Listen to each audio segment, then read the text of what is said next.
Generally speaking, when it comes to investing into higher than average yielding ETFs, something like Tesla for example, although these higher yield ETFs are going to offer a massive yield, a lot of times they're going to have massive price decay along with it. So even though an investor could be earning a ton of cash flow on a monthly basis, your overall investment value consistently goes down. But even if it's not massive price decay, a lot of the higher yielding ETFs also have very inconsistent dividends. Look at something like the JP Morgan Premium Income ETF or JEPI for example, which was paying a dividend around 61 cents on a monthly basis just around a year or so ago, and now as of recently 29, 34, and 36 cents per month. Now, I'm not necessarily saying that 29 or 36 cents per month for an ETF that costs around $50 is necessarily bad, but it is inconsistent and it does sort of throw investors for a loop.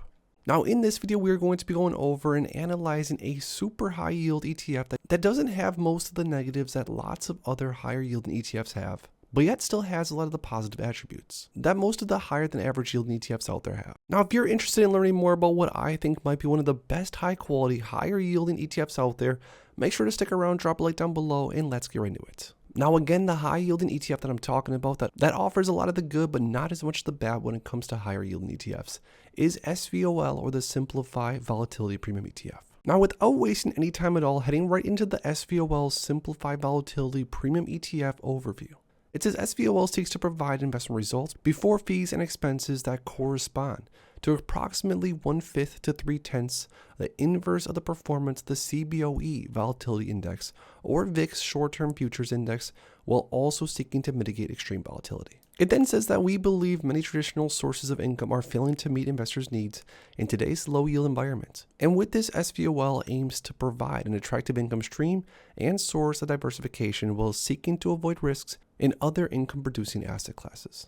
The fund's short VIX position provides investors an optimized exposure for monetizing the premium in the VIX future market. A modest option overlay budget is also deployed into VIX call options to help protect against adverse moves in the VIX. Some other important key points. Say first, ETF providing inverse VIX exposure coupled with a dynamic hedge, which is that option overlay.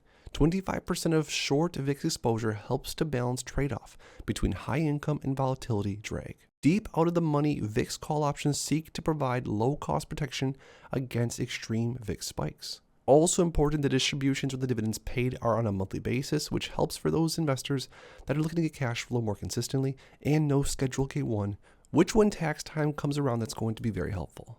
So now looking a little bit deeper into SVOL, I think it's important to mention that SVOL does have a very, very expensive expense ratio at 1.16%. So by investing into a more alternative ETF income vehicle like SVOL, you're not going to get that 0.06% expense ratio. You're going to have to pay a pretty penny if you want to be invested in an ETF that's managed as heavily as this one is. But now to dig into the numbers a little bit deeper, SVOL year to date is up 3.43% as far as ETF price return. Now, although there's plenty of other ETFs and stocks that are up quite a bit more than this, you're going to see in a second that the dividend is definitely going to make up for some of the lack of growth. But on the max time frame since around May of 2021, SVOL, just like pretty much all of the covered call funds, more or less, is also in the red, down 11.05%. Now, we've talked about in previous videos, the reason being why a lot of the covered call ETFs sort of always decay in price, and some are of course going to decay a little bit more aggressively than others.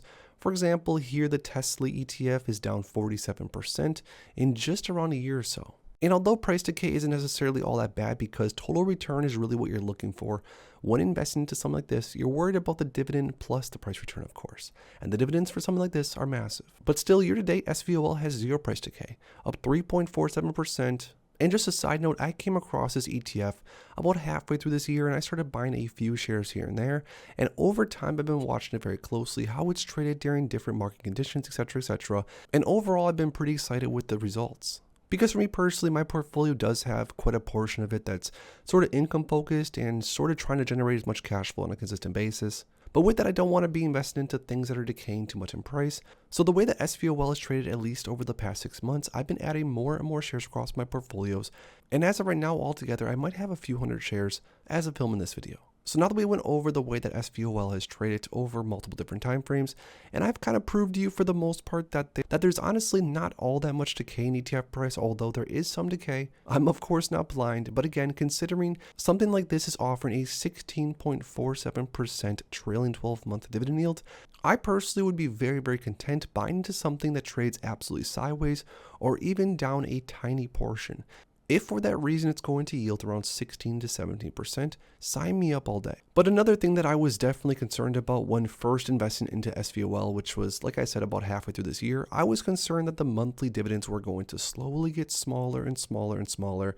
And although, to be honest, the last few dividends haven't gotten any larger, it's been 30 cents in November, 30 cents in October, 30 cents in September, 30 cents in August, and 30 cents in July. And before then, June was paying out 32 cents on a monthly basis, which was, of course, making the yield a little bit higher. But again, for the most part, I'm just going within a range. If this ETF pays anywhere from around 28 cents to 32 cents on a monthly basis and trades basically sideways, more or less, over a year time frame, that would offer an investor around a 15% yield with a fairly predictable ETF strategy that can capitalize and capture cash with whatever's going on in the market at the given time.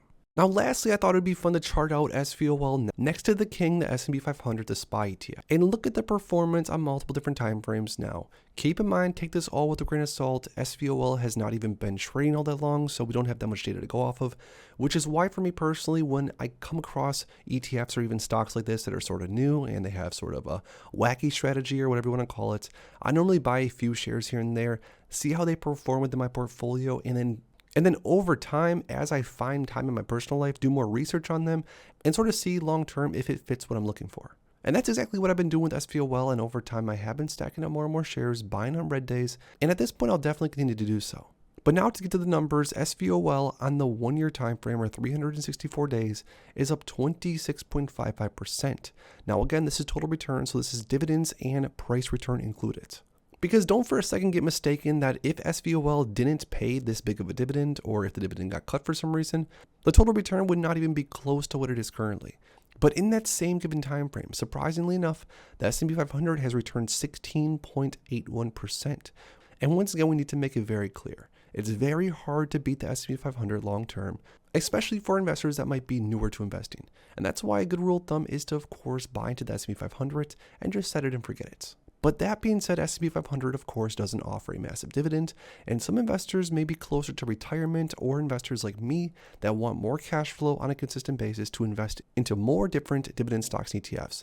SVOL is definitely worth taking a look into, and for me personally, it's going to make up of less than 1% of my overall portfolio, but I'll definitely keep adding some more shares most likely as time goes on. Now year-to-date performance, S&P 500 and SVOL are basically tied up, both basically returning around 21%. Which once again, either way you can't really complain. Year-to-date performance, both these have done very, very well. And although of course comparing SVOL to the S&P 500 is sort of comparing apples to oranges, I still think it's important and impactful just to see the performance that both of these have had. So there we have it, a sort of intro analyzation of the Simplified Volatility Premium ETF, or SVOL, and some reasons on why I've been adding it into my portfolio over the past few months.